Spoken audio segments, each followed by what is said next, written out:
Buenas tardes, ¿cómo están? Bienvenidos a este quinto episodio del podcast llamado Detrás de la Correa. Muchas gracias por estar acá presente el día de hoy. Para las personas que están viendo este podcast por primera vez, es un podcast que está especializado en temas sobre mascotas, un tema sobre, más que todo sobre perritos. Porque, bueno, me presento.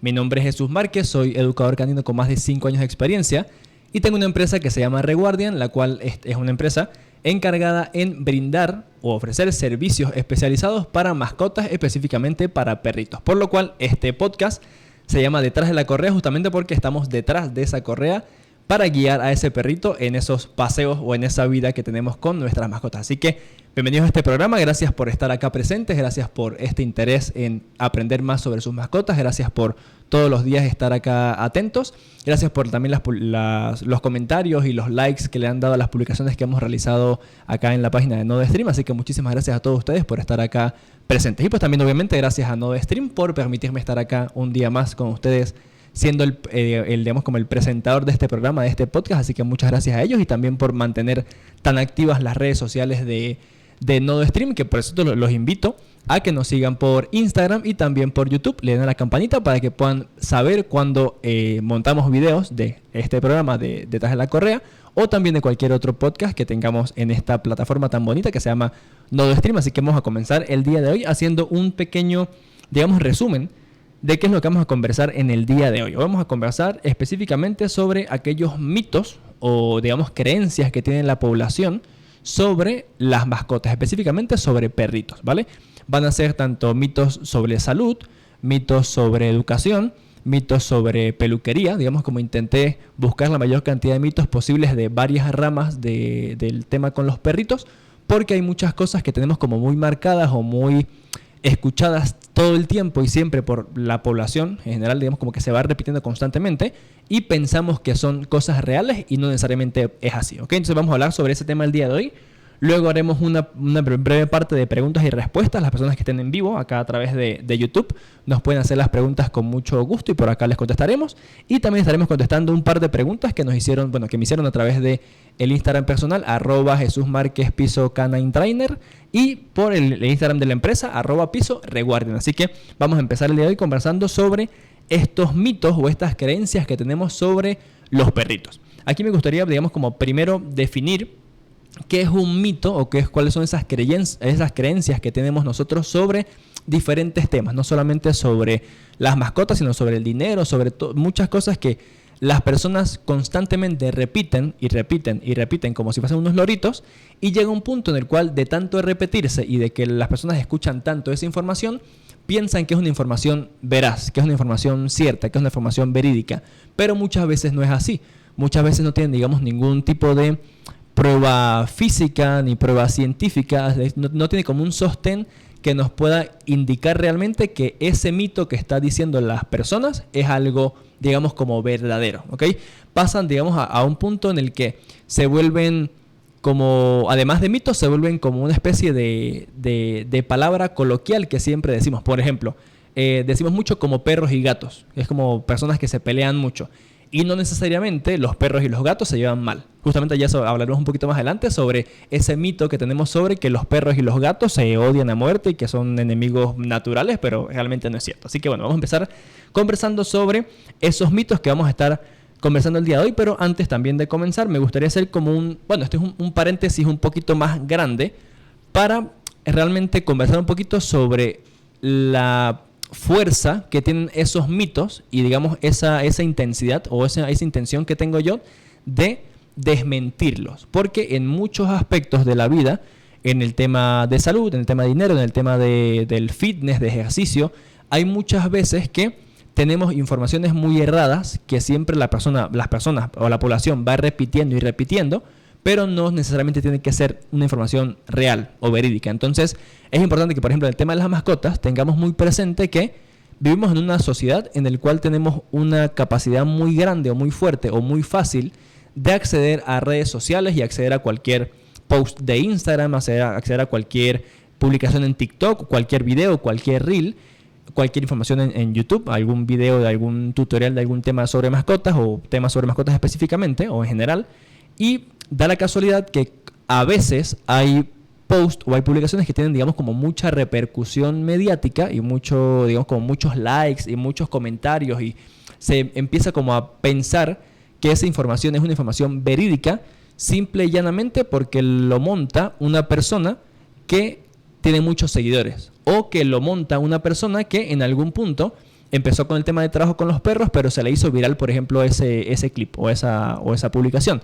Y justamente como tenemos como tanta capacidad de poder tener tanta información a disposición de nosotros, pues pensamos que leer esta información ya es veraz, ya es verídica y no nos tomamos el tiempo realmente de poder saber de dónde viene esa información. Si es una información real, si es una información que tiene como un soporte científico, que tiene pruebas. Entonces tenemos que, digamos, la invitación que les quiero hacer a ustedes es ver esas publicaciones y analizar un poquito más sobre cuál es digamos, como el antecedente de la persona que lo está diciendo, cuáles son las pruebas que tiene esa persona, cuál es digamos, como ese soporte científico que tiene esa afirmación o ese programa, porque ¿qué sucede? Que muchas veces tendemos a eso, a darle importancia o darle veracidad a algo que realmente no lo tiene. Entonces es importante que podamos revisar toda esa información que nos estamos metiendo en la cabeza de mascotas y demás en temas en redes sociales. Por ejemplo, pasó mucho hace año y medio, que las personas que buscaban para temas de fitness o temas de ejercicios, cualquier publicación que uno coloca por Instagram, no sé, mejor ejercicio para musculación de hombros, y te aparecían 3 ejercicios. Pero lo publicaba, te aparece una persona que no sabe mucho sobre el tema, o una persona que de repente lo publicó y se le hizo simplemente viral y todas las personas ahora piensan que ese es el ejercicio, los 3 ejercicios más buenos o mejores para el tema de la musculación de hombre. Entonces eso también pasa tanto con ejercicios, con cualquier tema, cocina, alimentación, salud psicológica, todos los temas que podamos imaginar tienen como esos mitos o esa información que las personas creen porque en Instagram, en TikTok o en YouTube tiene muchos likes, tiene muchos me gustas, tiene muchos corazoncitos, tiene muchos comentarios, pero muchas veces no es así. Entonces tenemos que estar como un poquito más atentos a qué es lo que nosotros estamos viendo por redes sociales, ver esa información de dónde viene, si tiene algún soporte científico, si esa información, digamos, tiene algún tema de que la persona que la está diciendo es un profesional en el área, y también que sea una información que podamos aplicar en nuestras mascotas. Por ejemplo, puede de repente pasar que a tu mascota, ves un video por internet que se hizo muy viral, que te dice que a las mascotas tienes que corregirla, o a tu mascota tienes que corregirla con un spray de agua echándole en la cara, ¿ok? Puede que a alguna mascota sí le funcione, puede que a tu mascota no le guste. Puede que a otra mascota piensa que es como una recompensa porque le encanta el agua. Entonces es importante que tengamos como bien presente y como estudiar las informaciones que vemos en redes sociales para poder saber específicamente si es algo verdadero o no y si es algo que me puede dar a mí beneficios y a mi mascota también. Entonces es importante que tengamos eso bien presente. Ya cierro el paréntesis gigante que hice porque realmente es importante que tengamos eso muy presente porque como les comenté en el primer programa, me gustaría ser como su filtro, como su educador profesional a distancia, como ese amigo cercano que le puedes escribir tranquilamente y te dice sí, esto no, esto sí funciona, esto no funciona, para poder que ustedes sepan y tienen como ese apoyo de una persona que sabe sobre el tema para mejorar conductas de sus mascotas o para en general pues cualquier servicio que tengamos disponible entre Guardian para todos ustedes. Así que muchas gracias por la confianza también. Vamos a empezar entonces con los mitos que tenemos el día de hoy, que número 1, un mito digamos del tema de la edad o del tema de salud de un perrito, de cuánto tiempo dura un perrito con vida. Dice el mito: 1 año humano equivale a 7 años de perro. ¿Vale? Muchas veces se escucha muchísimo que te dice tu tía o tu abuela o algún familiar o algún amigo: ¿cuántos años tiene tu perro en humano? Y así yo le saco la cuenta de cuántos años tiene en perro. Y no es así. Realmente cada perro, y específicamente cada raza, tiene su, digamos, edad predeterminada, ¿okay? Digamos como su rango aproximado de cuánto tiempo puede llegar a vivir esa mascota. Hay un algoritmo que es como un poco general, ¿vale? Para más o menos saber cuál es la edad de un perro en años humanos, ¿vale? Pero es un poquito complejo porque es importante entender que es una edad como general, es como un algoritmo que ayuda para saber la edad de todos los perros, más no específicamente de tu perrito, porque ahí obviamente influye la raza, influye la alimentación, influye la rutina, influye la crianza, influye la genética, influyen muchísimas cosas en digamos, cuánto tiempo va a durar con vida un perrito. Qué lamentable, de verdad, que los perritos viven menos tiempo que uno como humano, pero bueno, tenemos la capacidad de poder... Bueno, yo he conocido perritos clientes que tienen 18 años y generalmente son perritos pequeños, más o menos los perros de medianos a pequeños, tipo Yorkie, Schnauzer, Pinscher, Chihuahua, son perritos que tienden a vivir un poquito más. Y es importante que también entender, es un dato así como curioso, que son perritos que maduran mucho más rápido, tanto en tema sexual como en tema de, digamos, como de comportamiento y en tema de mentalidad, que un perro grande, como por ejemplo un Golden, un Rottweiler, un Pastor Alemán. Son perros que tienden un poquito a tardar más en esa maduración, o en esa tanto mental como física.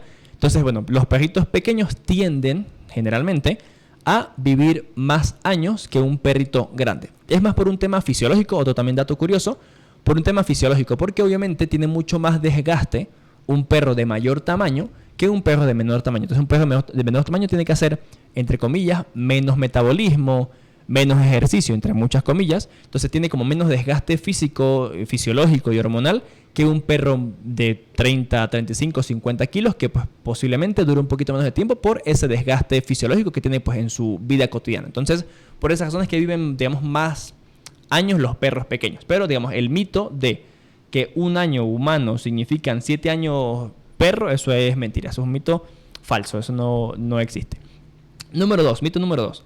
Esterilizar o castrar a un perro los engorda. ¿Ok? A ver, es un tema, este es un mito como a medias, porque en cierto punto tiene algo de razón y en cierto punto no. ¿Ok? ¿Qué sucede? En el caso de los perritos, cuando son esterilizados, pues el de las perritas, y en el caso de los machos, cuando los castran, claramente su sistema hormonal, su fisiología va a cambiar, porque ya no tiene, digamos, las hormonas que tiene un perro completo. Y hay que entender que también el tema hormonal del perro afecta mucho cuánto tiempo va a vivir el perro, porque está en constante trabajo fisiológico todos los días. Y más cuando, por ejemplo, hay alguna perrita en celo, o cuando la perrita está en celo, la que tiene, digamos, como que está completa todavía. Entonces, es importante que tengamos en cuenta que el esterilizar o el castrar a un perro no va a definir la anchura o la gordura o la flaqueza de un perrito, ¿vale?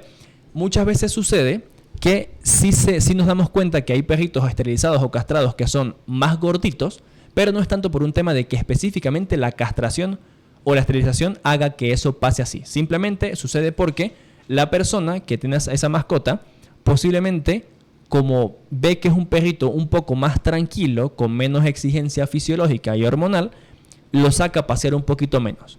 No controla su alimentación. No le hace, digamos, que tenga ejercicio. Entonces, por esa razón, obviamente, pasa a ser un perrito activo y completo, con desgaste fisiológico y hormonal, a un perrito sedentario, sin hormonas, sin desgaste fisiológico, y pues obviamente va a engordar. Entonces, este mito es como un 70-30, un 70 falso, un 30% verdadero, pero ese verdadero va a depender no tanto de la operación en sí, de castrar o esterilizar, sino va a depender más como del postoperatorio a largo plazo. Si le dan una buena dieta, el perro no se engorda. Si le dan ejercicio, el perro no se engorda. Si el perrito es esterilizado o castrado, puede que dure un poquito más de tiempo en edad. Entonces, es importante que tengamos en cuenta eso, que este mito es como les digo, un 70-30. No es tan cierto, pero tampoco es tan falso. Lo que va a depender si el perrito se engorda o no es más del tutor que de la misma operación como tal, ¿vale? Vamos con otra específicamente también sobre la esterilización o la castración, que también es un tema como un poquito tabú, un poquito como complicado con algunas personas, que hay personas que quieren que todos los perros se castren, personas que no quieren castrar a sus perros. Entonces hay que llegar como a un punto medio en el cual sepamos que hay ciertos mitos de estos temas, hay ciertas cosas malas, entre comillas, del castración o esterilizar a un perro, y también hay cosas muy buenas, muy positivas. Entonces, justamente, esta es la siguiente. Esterilizar o castrar a un perro los vuelve tranquilos. Esta sí es falsa, totalmente falsa, porque he tenido clientes, perritos, que luego de la esterilización se vuelven mucho más activos. tengo un caso muy, muy claro aquí, se me viene a la mente. Una perrita, una husky que se llama Luna, que la tengo en hospedada. Bueno, la voy a tener hospedada ahorita dentro de unos cuantos días. Bueno, mañana es 24, ¿cierto? Entonces, es una perrita que antes de la esterilización era muy tranquila. Era muy relajada, era muy tranquila en su casa, dormía muy gran parte del día.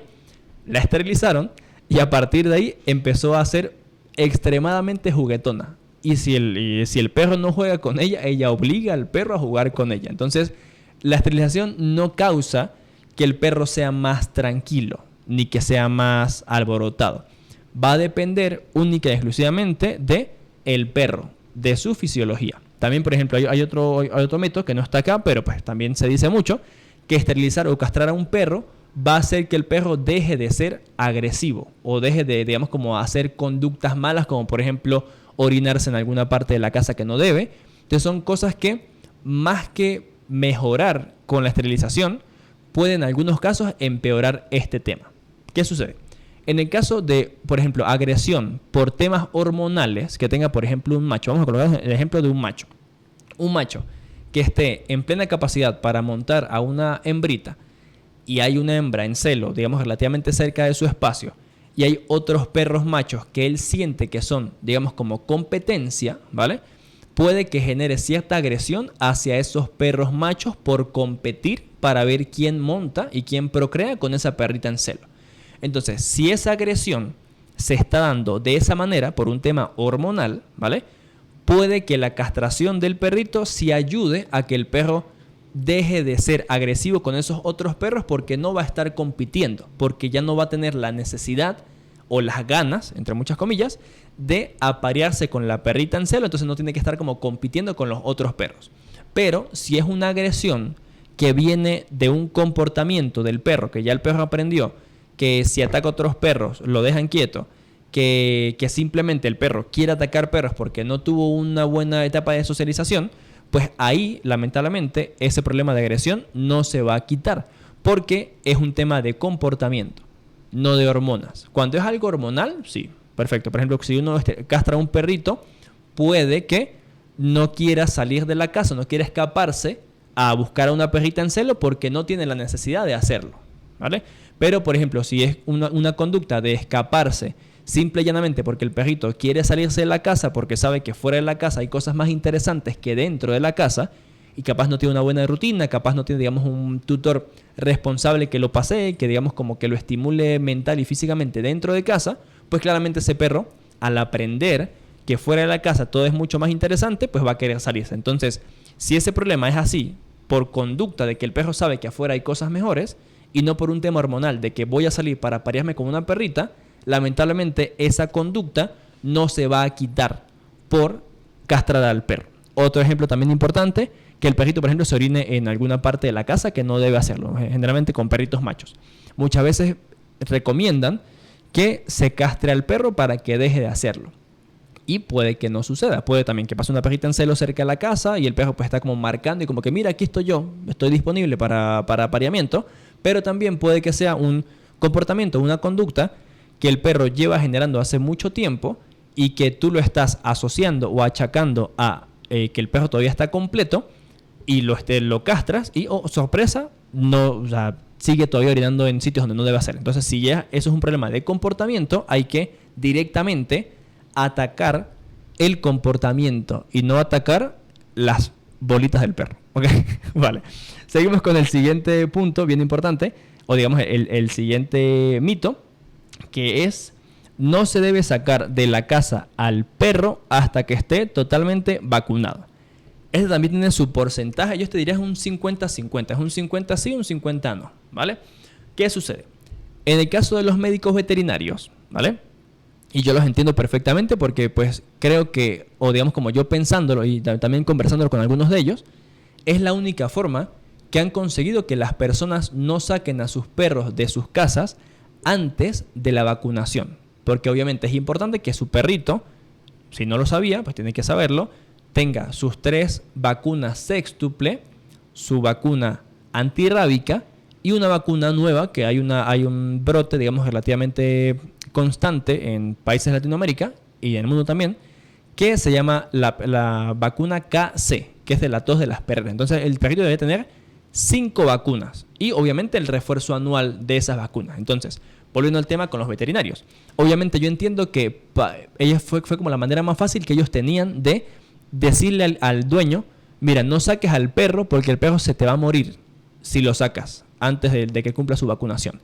Porque a veces tendemos nosotros como humanos a no hacer caso a los consejos o a las recomendaciones que nos dan los profesionales del área. Entonces, si esa fue la única manera que ellos obtuvieron de decirle a las personas, mira, no lo saques porque se te va a morir el perrito, pues yo les doy en cierto punto la razón, pero también quiero comentarles a ustedes lo siguiente. Si un perrito no sale a pasear, digamos, no sale a la calle, ya sea en el piso o mejor en brazos como tal, la idea es que ese perrito salga antes de cumplir toda su vacunación. Entre, por ejemplo, el mes y medio, 2 meses, hasta los 4 o 5 meses más o menos que generalmente uno dura o tarda en vacunar al perrito. Hay veces que se tarda más el proceso, ya sea por alguna parasitosis, ya sea por algún inconveniente, porque no hay dinero, por alguna situación. Y hay perritos, he conocido clientes que hasta 1 año no han terminado digamos, su vacunación como tal. ¿Y qué sucede? Que ese perro está 1 año en su casa metido sin saber que hay más cosas afuera, que no solamente esas son las 4 paredes de su casa, sino que afuera en la calle hay perros, hay gatos, hay gente, hay aviones, hay motos, hay carros, hay olores. Y obviamente cuando ese perrito salga a la calle va a ser un choque contra una pared inmensa de cosas y estímulos que el perrito no va a saber cómo manejar. Por esa razón es muy importante que el perrito salga desde chiquitito, desde que tenga, por ejemplo, 1 mes. ¿Cómo lo podemos sacar? Lo agarramos en brazos, lo metemos en un bolsito y salimos con el perrito a caminar por la calle. ¿Para qué? Para que el perrito vaya conociendo esas cosas a las cuales se va a enfrentar en un futuro. Ya sea perros, gatos, olores, motos, aviones, carros, que pueda visualizar qué es lo que está fuera de su casa y que pueda saber, ok, esta es mi casa, pero aquí afuera hay muchas más cosas y estas son cosas a las cuales yo me voy a enfrentar en un futuro y tengo que saber y tengo que conocerlas desde que estoy pequeño, porque si no, lamentablemente, el perrito va a empezar a hacer malas conductas o a no saber reaccionar ante esos estímulos. Ahí es donde salen perritos reactivos, perritos agresivos, perritos miedosos, perritos con fobias, porque no pasaron esa etapa súper importante que se llama ventana de socialización, que va desde el mes y medio, 2 meses, hasta los 4 meses y medio. Es un momento, digamos, muy importante en el cual el perrito debería salir a la calle, porque en ese punto hay, digamos, algo muy interesante, que el perrito está como más predispuesto a ser curioso que a tener miedo. Por ejemplo, el perrito va caminando por la calle y sonó un fuego artificial, un mortero, y se asustó, ¿ok? Se echó para atrás y se puso chiquito. Pero la curiosidad le puede más que el miedo, entonces va a empezar a dejar de estar tenso y empezar como a olfatear o a buscar en su alrededor qué fue lo que causó ese sonido o ese estruendo o ese brillo. Entonces, como el cachorrito está predispuesto a ser más curioso que miedoso, si yo dejo pasar esa etapa importante de mi perrito, pues lamentablemente estoy perdiendo una brecha muy importante para que mi perrito en un futuro sea un perrito seguro, con buena autoestima, que sea un perrito tranquilo, que sea un perrito que sepa cómo reaccionar ante el mundo, porque hice mi trabajo de socializarlo desde que estaba chiquito. Entonces, importante.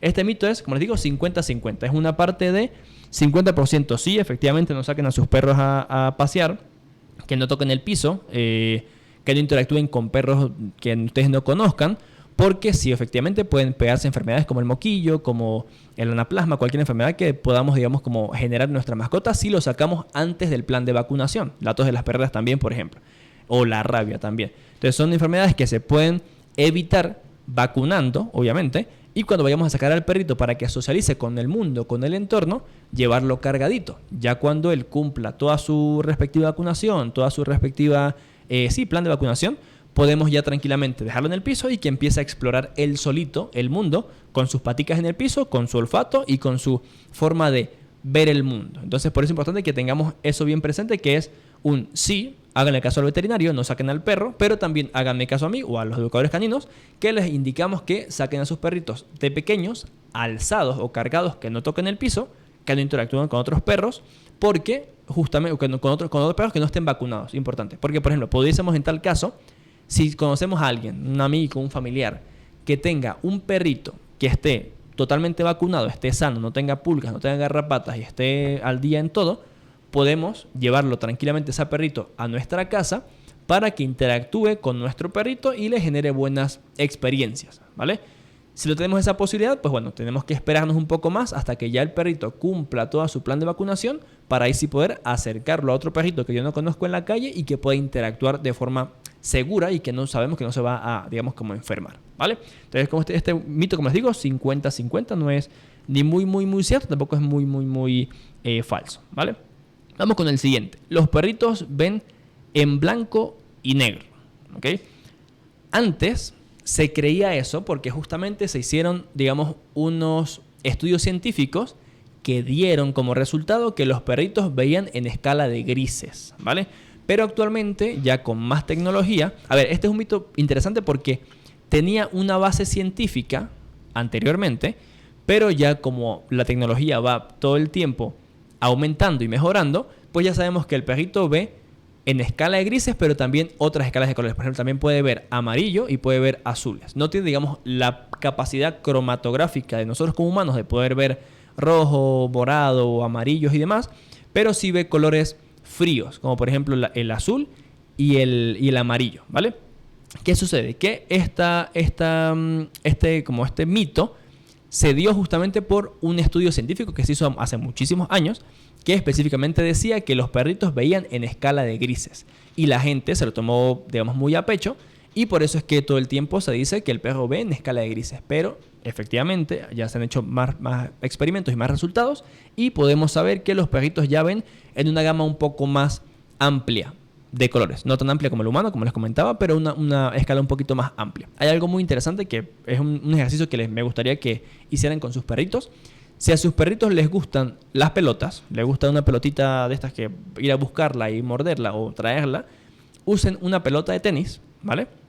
Puede ser pequeño, puede ser grande, pero que sea verdecita, e intenten lanzarla en un espacio de grama un poquito alta, ya sea del mismo color de la pelotita o un verde cualquiera, como el verde cualquiera del pasto que uno ve por la calle o de la gramita, porque se le va a perder de vista la pelota al perrito y va a tener que buscarla de forma olfativa. Y como les comentaba en el programa pasado, no hay nada más interesante para un perro que trabajar su olfato, porque es la manera más común o digamos la manera más rápida que tiene el perro para ver su entorno. Y también un dato curioso que es como una forma de poder explicarle nosotros los educadores a ustedes como tutores cómo ve el mundo el perrito. Imagínense la cara de un perrito de perfil, ¿ok? Está el hocico, están los ojos y están las orejas. Si lo vemos así de perfil está, como les digo, hocico, ojitos, orejas. Eso nos da a entender, o digamos nos indica en cierto punto, cómo ven el mundo los perros. Primero lo perciben por el olfato, luego por la vista y luego por las orejas, ¿vale? ¿Qué sucede con perros reactivos? Que en cierto punto, como no se les trabaja el olfato y como no se les deja olfatear en el paseo o no se les ayuda a desarrollar mucho más esa necesidad de olfatear primero las cosas antes de juzgarlas y antes de escucharlas, por eso es que hay perritos reactivos, que simplemente con ver algo, es decir, se saltaron la nariz, fueron directamente a la vista y solamente por ver algo ya empiezan a ladrarle o a estar como alerta con eso. En el caso de perritos también que son muy auditivos, que anularon en cierto punto la parte olfativa y la parte visual, pero simplemente escuchan algo a mucha distancia y ya se ponen nerviosos, ya empiezan a ladrar, es justamente porque no estamos haciendo como el proceso adecuado de poder fomentar que a mi perrito, a mi mascota, vea el mundo como un perro lo debe hacer. Como les digo, nariz, luego vista y luego oídos. Importante ese dato curioso, ese tip aquí que estoy comentando con ustedes. Vamos con el siguiente mito, que sería cuando un perro mueve la cola, está contento. No necesariamente, ¿vale? ¿Qué sucede? En el caso, también tiene un 60-40, un 60 falso, un 40 cierto. ¿Qué sucede? La cola del perro es una de las herramientas o una de las partes del cuerpo más fáciles de leer para nosotros como humanos cómo se siente un perrito. Pero no siempre que el perro mueve la cola está feliz o está contento o está alegre. muchas veces la mueven para generar algún tipo de respuesta o digamos como de señal hacia un depredador o hacia alguna persona que no le guste o hacia otro perro que no se siente cómodo. No sé si han visto videos, por ejemplo, de perritos mordiendo, ya sea alguna persona o mordiendo a otro perrito, que la cola se está moviendo y no está contento por morder a ese perro. Simplemente está expresando con su cuerpo que no se siente cómodo. Entonces, realmente, más que definir o decir específicamente que el movimiento de la cola es, digamos, igual a que un perrito esté contento, los invito a que sepamos un poquito más sobre el lenguaje canino. Hay muchas herramientas y, digamos, muchas informaciones por internet. Como les digo, tienen que saber buscarlas y, digamos, como leerlas y tener el conocimiento de poder, o digamos, la perspicacia de saber qué es cierto y qué no es cierto, porque justamente hay mucha información también sobre el lenguaje canino en el mundo actual, que hay una persona que, por ejemplo, quiere criticar a otro educador o quiere, digamos, como salir como que es el que más sabe, y de un video de 10 segundos, de 30 segundos, saca digamos, como una línea del comportamiento o del lenguaje corporal del perro que muchas veces no es el adecuado o no es el que realmente está sucediendo, porque realmente es muy complicado, casi que imposible, definir en 10 segundos lo que pasa en un video con un perrito, porque no estamos viendo, en muchos de los casos, no estamos viendo el contexto, no estamos viendo, digamos, como el manejo de emociones del perro, no estamos viendo o no sabemos cómo se comporta el perro, no sabemos qué lenguaje tiene el perro, no sabemos muchas cosas, digamos, como de ese contexto o de ese video, que muchas veces hay educadores o hay personas que lo quieren vender como, mira, esto es así porque yo lo digo, créeme porque tengo muchos likes. Y no necesariamente. Tenemos que, como les digo, ser un poquito más críticos y más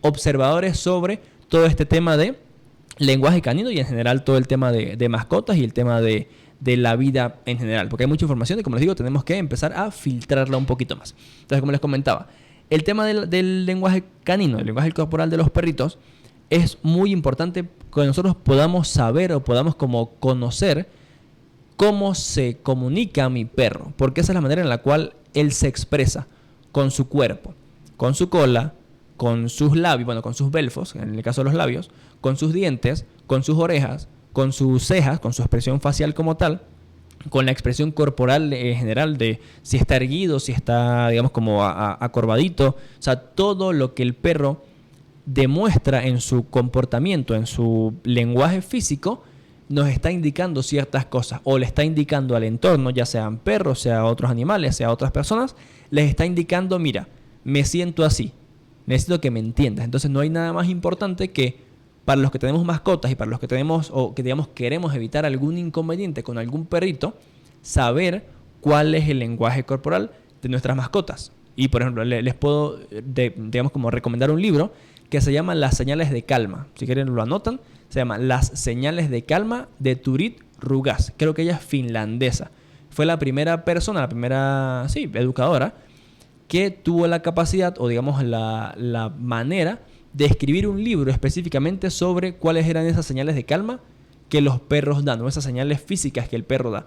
Y lo bueno de ese libro es que está como muy fácil de digerir, está como muy, muy masticado. Entonces es muy fácil para uno poder leerlo y entender, ok, entonces ya sé por qué mi perrito hizo eso, o bajó la cabeza, o subió las orejas, o movió la cola en ese momento exacto en el que yo estaba pensando. Porque ahí te explica paso a paso, te explica como con ejemplos muy claros y, como les digo, muy digeridos, muy fáciles de entender cuál es el lenguaje corporal de los perritos. Así que muy recomendado ese libro, súper, súper bueno. De verdad que es interesante y es muy bueno y se lo recomiendo a todos mis clientes que están con sus perritos y a las personas que van a tener perritos, se los recomiendo también porque es un libro muy, muy bueno. Entonces vamos a seguir con el siguiente mito. Como les comentaba, eso, le estamos conversando sobre cuando un perro mueve la cola está contento.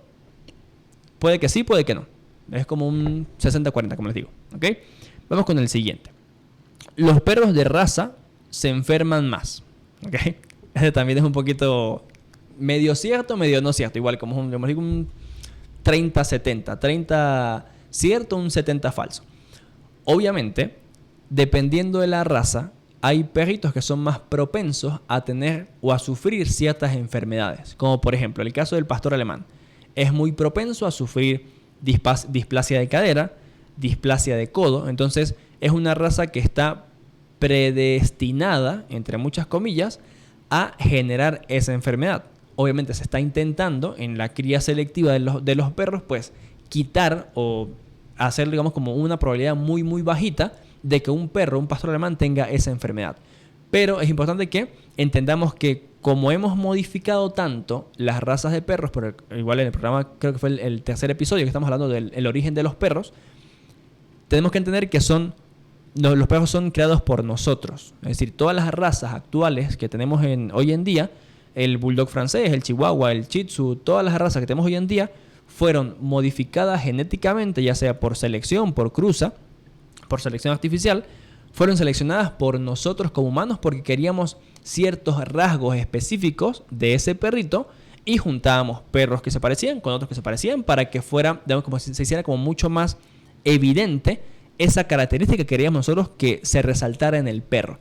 Entonces, como hemos hecho tantos cruces y tantas cosas ahí de selección artificial y como no nos hemos dado la oportunidad o digamos el cuidado hace muchos años de empezar a hacerlo de forma ordenada, de forma como tranquila, calmada, con un cierto beneficio tanto para el humano como para el perro, pues por eso es que se generaron muchas enfermedades en muchos perros, ¿ok? Casi que todas las razas de perros tienen como su respectiva enfermedad que posiblemente el perro pueda llegar a generar si uno no maneja de la mejor manera posible la salud del perrito. Entonces es importante que tengamos en cuenta que en cierto punto sí es un poco cierto, pero va a depender más de la genética del perrito y va a depender más de cómo cuidamos nosotros a nuestras mascotas para que no sean graves esa enfermedad que le pueda llegar a dar o que de plano no le dé esa enfermedad, que ojalá sería, digamos, lo ideal, ¿ok? Siguiente, también va muy de mano de ese tema, los perros sin raza o los perros mestizos nunca se enferman. También tiene un poquito de cierto porque, como les comentaba, mientras más pura sea la genética del perro, va a ser más propenso a generar esas enfermedades que tiene esa raza específica en sí. Pero si por ejemplo, ese pastor alemán que puede sufrir displasia de cadera se emparenta o tiene crías con otro perro que de plano no tiene displasia de cadera o no tiene displasia de codo, pues obviamente se diluye un poquito esa sangre, entre muchas comillas, y posiblemente ese perro o esas crías que salgan puede que no sufran de displasia de cadera, justamente porque el perro tuvo la capacidad, o digamos uno por selección, la capacidad de poder juntarlo con otro perro con menos probabilidad o con nada de probabilidad que tuviese displasia de cadera, y obviamente eso hizo que la probabilidad que sus crías generen displasia de cadera sea mucho más baja. Por esa razón los mestizos son un poquito más fuertes, digámoslo así, y más que todos los mestizos que son, digamos, de la calle o que son mestizos que están abandonados, que están por ahí por las calles. ¿Por qué? Porque están constantemente en relación con bacterias, con enfermedades, con comida que tal vez no está muy buena, que ya está casi dañándose. Entonces, su sistema digestivo, su sistema fisiológico, todo su cuerpo, todo su ser, se vuelve en cierto punto resistente a enfermedades, resistentes a bacterias, resistentes a muchas cosas, porque están constantemente en eso. O sea, digamos como peleando con el entorno en general. Entonces, obviamente, esto no es una invitación a que dejen a sus perros en la calle por una semana y después lo hagan otra vez. No, obviamente no. Simplemente estoy comentando que perros mestizos de la calle tienden a ser más sanos que los perros de casa porque nosotros tendemos también a cuidar o sobreproteger en exceso a nuestras mascotas. Entonces, si nosotros en la casa no dejamos que el perrito juegue en una zona con tierra o que se coma un trocito de por ejemplo, de grama, ¿ok? Puede que ese perrito, cuando eso pase, porque en algún momento va a pasar, el perrito se enferme. Le da una indigestión, le da alguna enfermedad, porque no estamos permitiendo que el perro sea perro y que el perro se vuelva como un poquito más resistente al entorno, porque nosotros estamos como protegiéndolo en una burbujita de cristal que no queremos que salga. Entonces, importante que puedan dejar que sus perritos obviamente con seguridad. No es que vamos a dejar a lo loco al perro por la calle, que si quiere cruzar la calle o una avenida, la cruce y pase algo, obviamente no. Pero sí que tengamos un poquito más de capacidad de poder darle esa capacidad al perro de poder exponerlo gradualmente a cosas del entorno para que se vuelva un poquito más resistente en todos los aspectos, tanto en el físico, como en el mental, como en el sensorial, como en el social, porque muchas veces puede que el perrito se enfrente a perros muy sociables, pero en algún punto puede que se enfrente a un perro que no es tan sociable. Entonces también mi perrito debería saber cómo interactuar con un perro que no es tan sociable. Entonces por esa razón expongan un poquito más a sus perros a ciertas cosas, obviamente con seguridad, pero expónganlos un poquito para que vean cómo cambia el comportamiento y en general la salud también de nuestras mascotas. Vamos con el siguiente mito, que sería el siguiente. Algo que dicen muchas personas, o me dicen mucho en las sesiones de educación canina.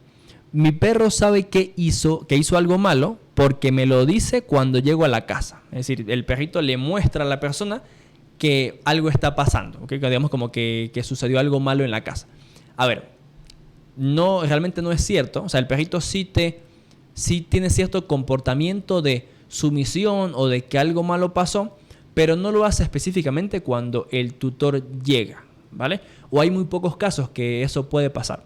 De 500 perros, tal vez más, que yo he entrenado, digamos como perritos mascota, 4 casos he tenido de perritos que cuando el tutor llega sí puede que actúen diferente o actúen como un poquito extraño porque hicieron algo malo. Pero ahí, déjenme decirles que es más culpa, digamos así, del tutor, que por ejemplo no tiene una buena rutina, que no saca al perro a pasear, que no le da como sus actividades que necesitaría el perrito, que no satisface sus necesidades, pues obviamente el perrito puede que haga alguna conducta mala. Entonces el perro, al saber que hizo algo malo en ausencia de su tutor, al llegar el tutor, en esos casos muy específicos, el perrito sí puede como indicar: me siento incómodo, sé que me vas a regañar porque hice esto, pero lo hice porque pues no tenía más nada que hacer, o me sentí frustrado o estresado y pues me tocó hacerlo, ¿vale? Pero la gran mayoría de los perros, o el gran número de perros, no se muestran sumisos, no se muestran como, y así como asustados, no se muestran como culpables, entre muchas comillas, hasta que uno no se da cuenta del desastre. Porque al uno darse cuenta del desastre, obviamente el comportamiento tanto físico como verbal y emocional de nosotros y energético cambia totalmente, y el perro eso es experto en leerlo, por lo cual el perro va a saber: uy, este se molestó, no sé por qué, pero sé que está molesto porque frunció el ceño, porque me está hablando feo, porque me está retando, porque se está acercando a mí de forma como agresiva. Sé que está molesto, no sé por qué, pero está molesto. Entonces es importante que entendamos que algunos perros sí pueden tener esa capacidad de poder indicar que hicieron algo mal, pero la mayoría de los perros lamentablemente no lo puede hacer, o afortunadamente no lo pueden hacer. Entonces es importante que tengamos eso en cuenta, que es un mito. Esto sí es un 5% cierto, 95% falso, ¿vale?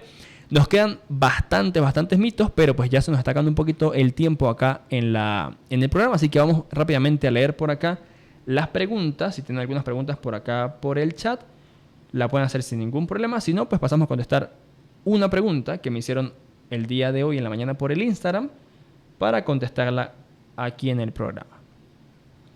Vamos a buscar por acá un momentito. Sigo viendo por acá el en vivo. Si tienen preguntas, la pueden hacer por ahí tranquilamente. Si no, leemos la pregunta que tenía acá preparada de hoy en la mañana y que me la preguntaron. Vale.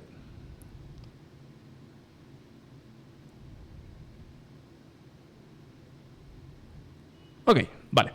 Vamos entonces a contestar esta pregunta que me habían hecho el día de hoy. Bueno, digamos, me copiaron el siguiente mito. Los perros son enemigos naturales de los gatos. Por eso, la frase de como perros y gatos. ¿Okay? Es un mito bastante repetido que muchas personas tienden a creerse porque, digamos, se ha visto en películas, se ha visto en, digamos, como, o sea, está tan repetido y tan murmurado y tan rayado en la sociedad que las personas piensan que efectivamente los perros son enemigos acérrimos de los gatos y que no se pueden ver nunca y que se quieren matar y se quieren odiar toda la vida. Y no, ¿ok? Obviamente hay casos de perros y gatos que no se pueden ver, pero hay casos de perros y gatos que se aman, se adoran, ¿ok?